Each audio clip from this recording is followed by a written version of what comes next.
توی این ویدیو قرار راه‌های پس‌انداز کردن رو با هم مرور بکنیم. شاید بعضی از این راه‌ها اونقدر عجیب باشه که باور نکنید این راه‌ها کارسازن. شماره 1: فهرست بندی و بودجه بندی کنید.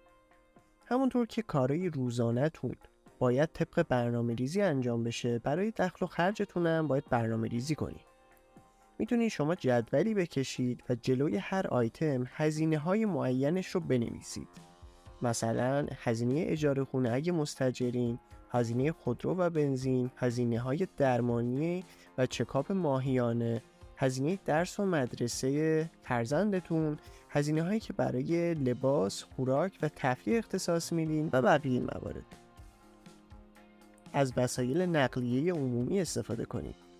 به جای هزینه‌های سنگین کرایه روزانه میتونین از وسایل نقلیه عمومی مثل مترو و بیارتی استفاده کنید. مگر اینکه درآمدتون اونقدر بالا باشه که تاکسی‌های آنلاین یا کرایه آژانس براتون ناچیزه. از محصولات تخفیفدار استفاده کنید.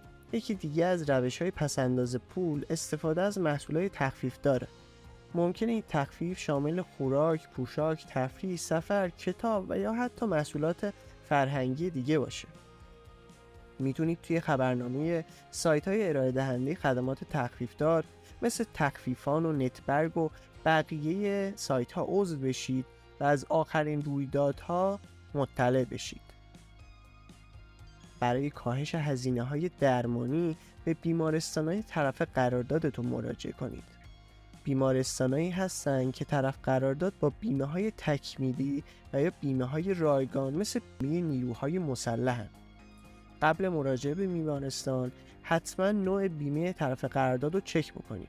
اگر نوع بیمه خدمات درمانی شما مشمول تخفیف و یا رایگان هست، حتما استفاده کنید. این حق شماست. راه 5: برای پیرایش ماهیانه به آموزشگاه‌های آرایشگری سر بزنید. چرا آموزشگاه‌های آرایشگری؟ چون داشتن مدل رایگان برای هنرجوها الزامیه. هنرجوها برای تمرین آرایشگری از افراد میخوان تا مدلشون بشن و بدون دریافت پول موی اونا رو اصلاح میکنن. شماره 6: از تورهای تخفیفدار یا لحظه آخری استفاده کنید. اگر زیاد اهل گردش و تفریح هستین و نگران هزینه‌های سفرید، میتونید از تورهای تخفیفدار و لحظه آخری بهره‌مند بشید. بعدیش اینه که همیشه باید یه چمدون پر توی خونه داشته باشین و منتظر زنگ آژانس هواپیمایی باشید تا به سرعت به سمت فرودگاه حرکت کنید.